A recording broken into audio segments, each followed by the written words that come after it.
Minister Modi's opening remarks at the SCO. हमारे शानदार स्वागत और आतिथ्य सत्कार के लिए मैं राष्ट्रपति जी का हार्दिक आभार व्यक्त करता हूं। आज उज्बेकिस्तान का इंडिपेंडेंस डे है। कल किर्गिस्तान का राष्ट्रीय दिवस था। इस अवसर पर मैं दोनों लीडर्स को बधाई और शुभकामनाएं देता हूं। एक्सेलेंसी, पिछले 24 वर्षों एससीओ का पूरे यूरेशिया क्षेत्र की एक्सटेंडेड फैमिली को जोड़ने में बहुत महत्वपूर्ण योगदान रहा। भारत ने एक सक्रिय सदस्य के रूप में हमेशा कंस्ट्रक्टिव और सकारात्मक भूमिका निभाई है। एससीओ को लेकर भारत की सोच और नीति 3 मुख्य स्तंभों पर आधारित है। एससीओ, एस सिक्योरिटी, सी कनेक्टिविटी, ओ अपॉर्चुनिटी।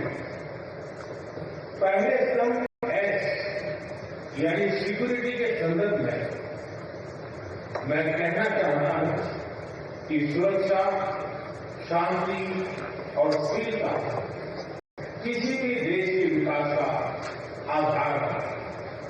किंतु इस मार्ग में आतंकवाद, अलगाववाद और अतिवाद बड़ी चुनौतियां हैं। आतंकवाद सिर्फ किसी देश की सुरक्षा ही नहीं है, बल्कि पूरी मानवता के लिए एक साझा चुनौती है। कोई देश, कोई समाज, कोई नागरिक अपने आप को इससे सुरक्षित नहीं समझ सकता। इसलिए आतंकवाद से लड़ाई में भारत ने एकजुटता पर बल दिया।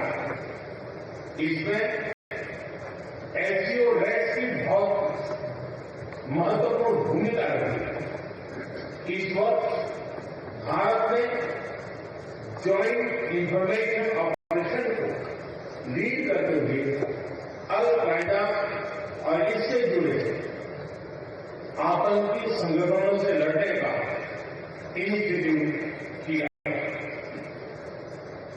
हमने रेडिकलाइजेशन के विरुद्ध समन्वय बढ़ाने और मिलकर कदम उठाने का भी प्रस्ताव रखा।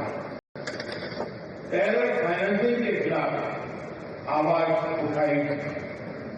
इसमें मेरे समर्थन के लिए मैं आभार व्यक्त करता हूं। एक्सेलेंसी, भारत पिछले 4 दशकों से निर्मम आतंकवाद का दंश झेल रहा है। कितनी ही माताओं ने अपने बच्चे खोए और कितने बच्चे अनाथ हो गए। हाल ही में हमने पहलगाम में टेररिज्म का बहुत ही घिनौना रूप देखा। इस दुख की घड़ी में जो मित्र देश हमारे साथ खड़े रहे, मैं उनका आभार व्यक्त करता हूं। यह हमला केवल भारत की अंतरात्मा पर भी आघात नहीं था, यह मानवता में विश्वास रखने वाला हर देश, हर व्यक्ति को खुली चुनौती थी। ऐसे में प्रश्न उठना स्वाभाविक है, क्या कुछ देशों द्वारा आतंकवाद का खुलेआम समर्थन हमें स्वीकार्य हो सकता है? एक्सेलेंसी, हमें स्पष्ट रूप से और एक स्वर में कहना होगा कि आतंकवाद पर कोई भी डबल स्टैंडर्ड स्वीकार्य नहीं होंगे। हमें मिलकर आतंकवाद का हर रंग में, हर रूप में विरोध करना होगा। ये मानवता के प्रति हमारा दायित्व है। एक्सेलेंसी, अब मैं दूसरे स्तंभ सी यानी कनेक्टिविटी पर अपने विचार रखना चाहूंगा।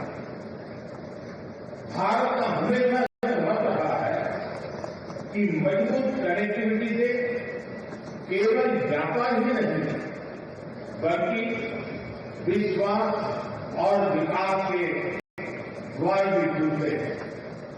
इसी सोच के साथ हम चाबहार पोर्ट और international north south transport corridor जैसे इनिशिएटिव पर काम कर रहे हैं। इनसे हम अफगानिस्तान और मध्य एशिया के साथ संपर्क बढ़ा सकते हैं। हमारा मानना है कि कनेक्टिविटी के हर प्रयास में संप्रभुता और क्षेत्रीय अखंडता का सम्मान होना चाहिए।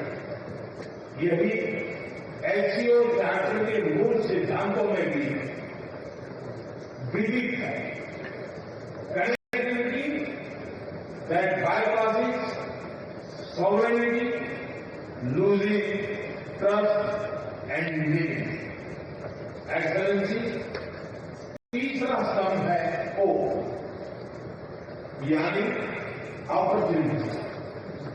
Opportunity for cooperation and reform। 2023 में भारत की अध्यक्षता के दौरान नई ऊर्जा और विचारों का संचार हुआ है।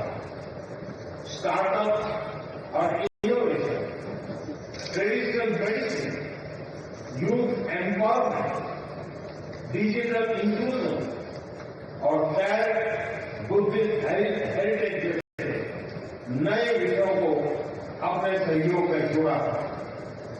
हमारा प्रयास था कि एससीओ को सरकारों के परे भी ले जाए।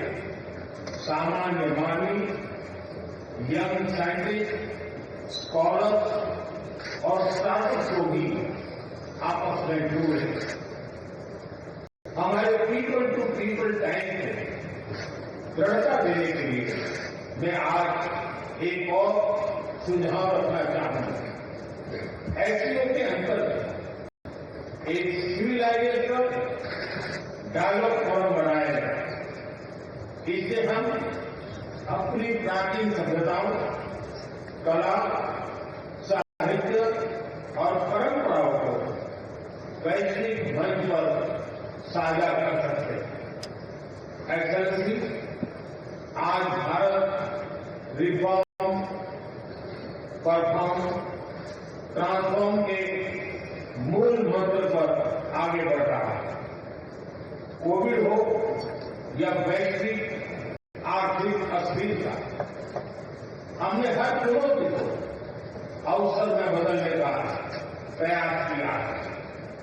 हम लगातार वाइड रेंजिंग रिफॉर्म पर काम कर रहे हैं। इस देश में विकास के साथ साथ अंतर्राष्ट्रीय सहयोग के लिए भी नए अवसर खुल रहे हैं। मैं आप सभी को भारत की विकास यात्रा से जुड़ने के लिए आमंत्रित करता हूं। एक्सेलेंसी, यह खुशी की बात है कि एससीओ भी समय के अनुरूप इवॉल्व हो रहा है। ऑर्गेनाइज्ड क्राइम, ड्रग ट्रैफिकिंग और साइबर सिक्योरिटी जैसे समकालीन चुनौतियों से निपटने के लिए 4 नए केंद्र बनाए जा रहे हैं। हम इस रिफॉर्म ओरिएंटेड माइंडसेट का स्वागत करते हैं। वैश्विक संस्थानों पर रिफॉर्म के लिए एससीओ सदस्य आपसी सहयोग बढ़ा सकते हैं। संयुक्त राष्ट्र की 80वीं वर्षगांठ के अवसर पर हम एक बार होकर यूनियन रिफॉर्म का आह्वान कर सकते हैं। ग्लोबल साउथ की आकांक्षाओं को आउटडेटेड फ्रेमवर्क में कैद रखना भावी पीढ़ियों के प्रति घोर अन्याय है।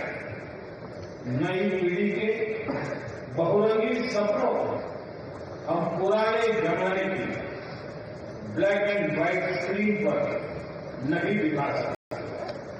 स्क्रीन बदलने की होगी। एचसीओ मल्टीलेटरलिज्म और इंक्लूसिव वर्ल्ड ऑर्डर का मार्गदर्शक बन सकता है।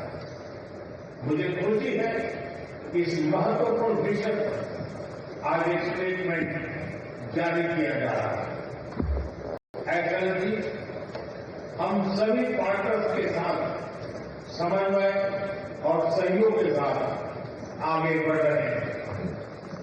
मैं एचसीओ के अगले अध्यक्ष किर्गिस्तान के राष्ट्रपति और मेरे मित्र प्रेसिडेंट जपारोव को शुभकामनाएं देता हूं।